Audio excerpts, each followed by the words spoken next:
दर्शन भ्रष्ट दर्शन धारकों से अगर कोई पूजा चाहे तो जो स्वयं दर्शन से पतित है, भ्रष्ट है, ऐसा कोई व्यक्ति दर्शन धारकों से यदि पूजा चाहता है तो जे दंसनेषु भट्टा पाये पाडंति दंसन धराणम ते होंति लुल्ल मुआ बोहि पुन दुल्लहा तेषिम।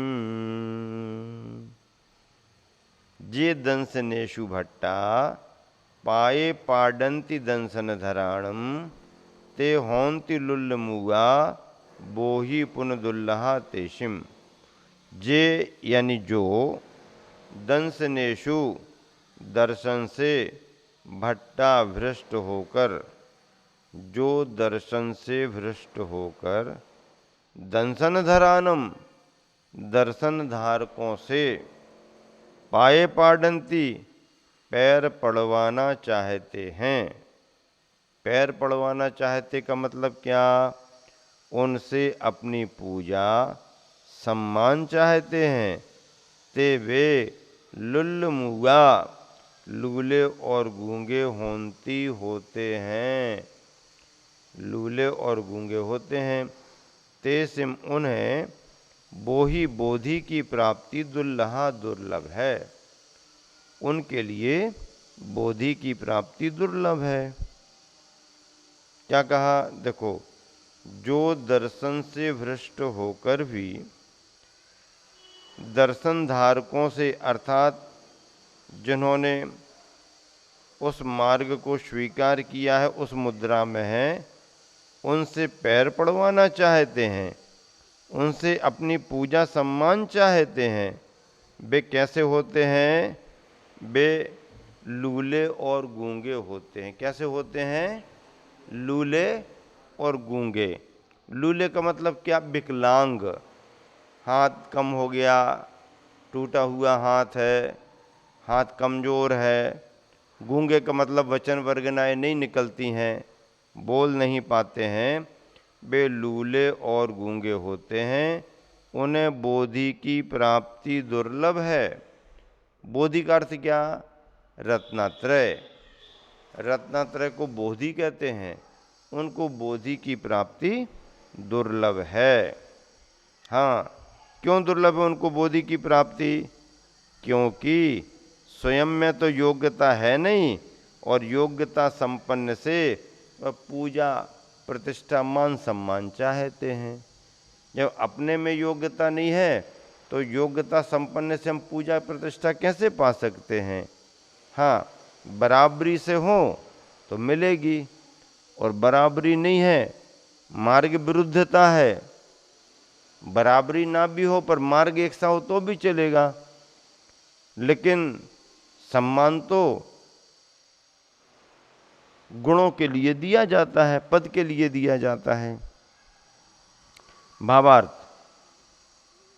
श्रुत सागरी संस्कृत टीका वाली प्रति में पाये न पडंती यह पाठ है, जिसके अनुसार जो सम्यक दर्शन से भ्रष्ट तथा मयूर, पिच्ची, कमंडलू और परमागम शास्त्रों को जिन्होंने छोड़ दिया है। क्या क्या छोड़ दिया? मयूर की पिच्ची छोड़ दी, कमंडलू की जरूरत नहीं है उनके लिए, परमागम शास्त्रों को भी छोड़ दिया है, और सम्यक दर्शन भी छोड़ दिया है। सम्यक दर्शन का परिणाम भी समाप्त कर दिया। अब देखो, सम्यक दर्शन का परिणाम नहीं, एक बात और, मुद्रा में जो पिछी कमंडल चिन्ह हैं, वो पिछी कमंडल भी छोड़ दिए। बताओ भाई, अब क्या हो गया? जब पिछी कमंडल ही छोड़ दिया तो फिर जीव रक्षा कैसे करेगा? संयम का उपकरण नहीं है तो अहिंसा का व्रत कैसे पालेगा? और कमंडलू यदि नहीं रखता है, अपने पास प्रासुक जल नहीं रखता है, तो बाह्य शुद्धि आदि में फिर कौन से जल का उपयोग करेगा? अशुद्ध अवस्था में ग्रंथों को पढ़ नहीं सकता है, अशुद्ध अवस्था में अपने आवश्यक कर नहीं सकता है, तो फिर उसके लिए उसकी चर्या ही नहीं बनेगी। क्या कह रहे हैं आचार्य महाराज? जो सम्यक दर्शन से भ्रष्ट तथा मयूर पिच्छी कमंडलू और परमागम शास्त्रों को जिन्होंने छोड़ दिया है तथा गृहस्थ वेश को धारण करते हुए, घर गृहस्थी असंयम में आ गया, धारण करते हुए संयम के धारी सम्यक दृष्टि मुनियों के चरणों में नहीं पड़ते हैं, उन्हें नमोस्तु नहीं करते हैं और अभिमान के बस मूसल के समान यूं ही खड़े रहते हैं, वे लूले गूंगे होते हैं। ऐसे लोगों को लाखों जन्म में भी रत्नत्रय की प्राप्ति होती ही नहीं है। दुर्लभा तो कहा कि दुर्लभ होती है, पर उनको तो दुर्लभ से दुर्लभ भी प्राप्त नहीं होगी। ऐसा टीकाकार का भाव है। उसी टीका के आधार पर हिंदी व्याख्याकार कहते हैं, पंडित जयचंद जी कृत हिंदी प्रति में पाए पाडंती यह पाठ है, जिसका अर्थ यह है कि जो स्वयं मुनित्य से भ्रष्ट हैं लेकिन मुनित्य के धारकों से अपने पैर पड़वाना चाहते हैं, उनसे अपनी पूजा सम्मान चाहते हैं, वे लूले गूंगे होते हैं। उन्हें बोधि अर्थात रत्नात्रय और रत्नात्रय के साथ जुड़ी हुई शुद्धात्मानुभूति, क्योंकि रत्नात्रय के बगैर शुद्ध आत्मा की अनुभूति नहीं होती। सम्यक दर्शन सम्यक ज्ञान अकेले बस की बात नहीं है। हाँ, शुद्धात्मा के अनुभव के लिए अकेला सम्यक दर्शन और सम्यक ज्ञान गुण पर्याप्त नहीं है। क्यों? अगर इन दोनों से ही पूर्णता हो जाती तो फिर स्वर्गों के देवों को भी वह आत्मा की अनुभूति होने लगती, जबकि स्वर्गों में सारे देव, भले ही वो इंद्र भी क्यों ना हो, सब असंयम अवस्था में हैं। अविरत अवस्था यानी चौथे गुण स्थान में ही, इससे ऊपर गुण स्थान नहीं है। और फिर अगर तीर्थंकर की भी बात लें तो तीर्थंकर भी घर में क्यों ना हो, घर में रहने वाली अवस्था में, गृहस्थ अवस्था में तीर्थंकरों को संयम नहीं होता। संयम धारण करने के लिए तीर्थंकर भी गृह का त्याग करते हैं, संकल्प पूर्वक गृह का त्याग करते। क्या करते? संकल्प पूर्वक घर का त्याग करते हैं। जबकि तीर्थंकर अवधि ज्ञानी है, जन्म से ही अवधि ज्ञान लेकर के आए, छायक सम्यक दृष्टि है, उसी भव से मोक्ष जाने वाले यानी तद्भव मोक्षगामी हैं। इतनी योग्यताएं होने पर भी तीर्थंकरों को घर में शुद्ध आत्मा की अनुभूति नहीं।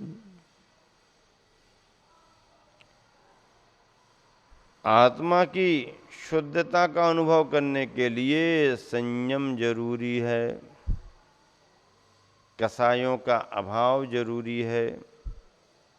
प्रत्याखान कसाय बैठी है, काम बनेगा नहीं, उसका क्षयोपशम चाहिए, प्रत्याख्यान का अभाव चाहिए, संजुलन की अवस्था, और संजुलन की अवस्था में भी मंदता, रत्नत्रय की विशुद्धता, निष्कषाय भाव, निर्विकल्पता, वही शुद्ध आत्मा की अनुभूति करा सकती है।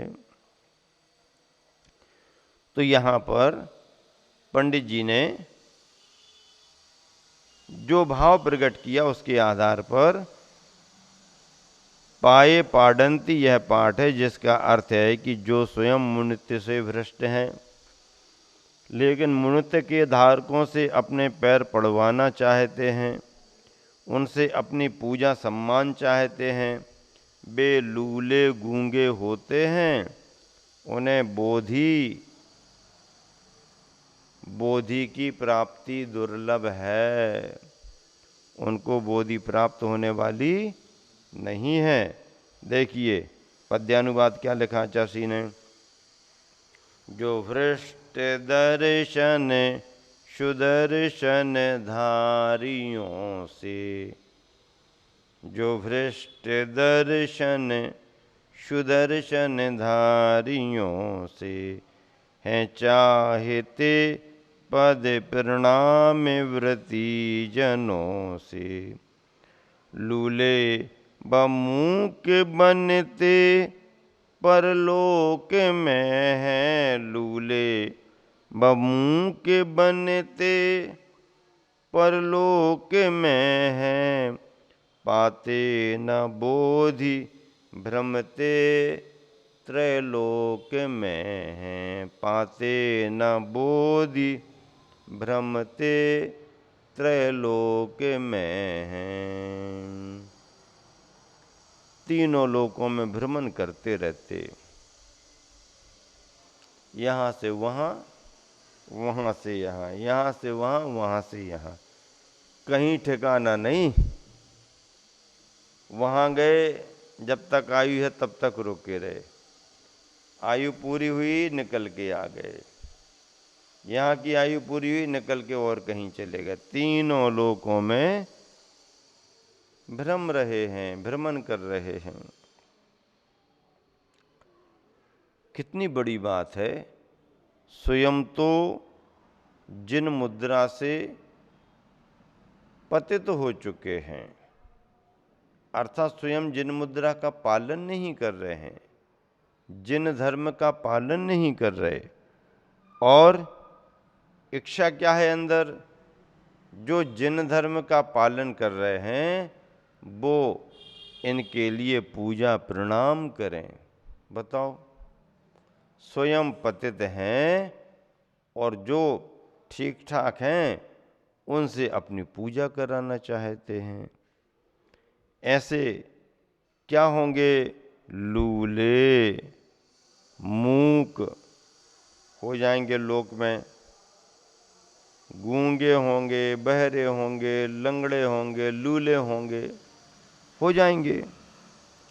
और पाते ना बोधि, वे ऐसे बोधि अर्थात रत्नत्रय को प्राप्त नहीं कर सकते और तीनों लोकों में भटकते रहते हैं। क्या करते रहते हैं? भटकते रहते हैं। क्या करते रहते हैं? भटकते रहते हैं।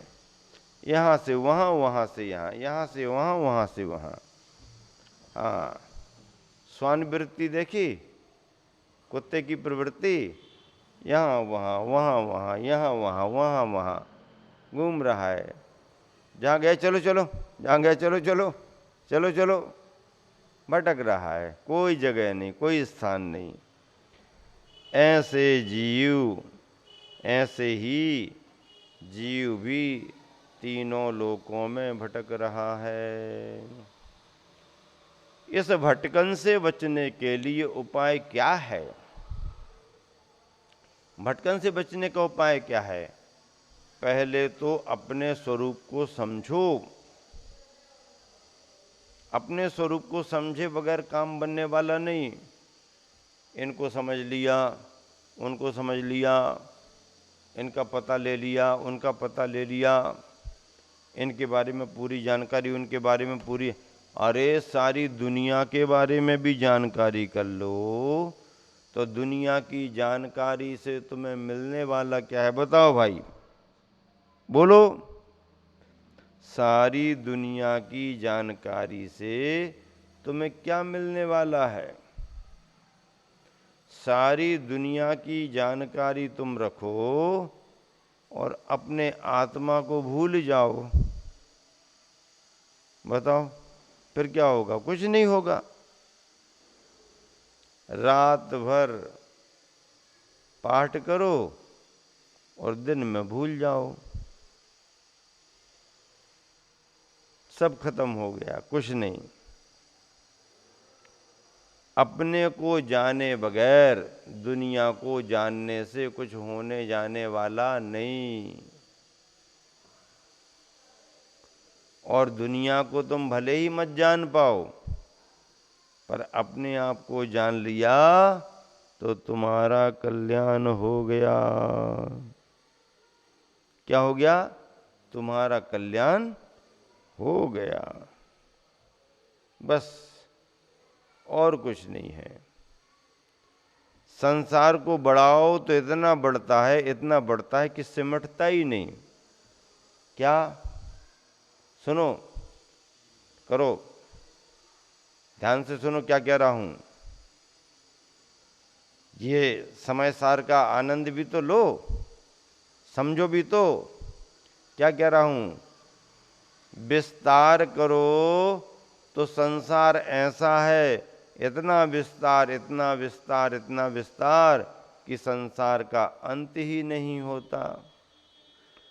और अगर समेटना चाहो तो सैकड़ों साल की दुकान तुम 1 मिनट में समेट सकते हो। 1 मिनट से ज़्यादा नहीं लगेगा समेटने में। हाँ, फैलाने में तो बहुत देर लग सकती है, समेटने में कुछ नहीं, फटाफट उठाया, इकट्ठा कर दिया। इसीलिए आप संसार को फैलाना चाहो तो संसार का अंत ही नहीं आएगा। इसलिए बंधुओं, संसार के विस्तार की बात मत करो, आत्मा के समय सार की बात करो। आत्मा के समय सार की बात करो, संसार क्षण भर में सिमट जाएगा, अनंत केवल ज्ञान की प्राप्ति हो जाएगी और आपका उपयोग स्थिर होगा, आपको आनंद आएगा। ऐसी महिमा आचार्यों ने ग्रंथों में बतलाई है।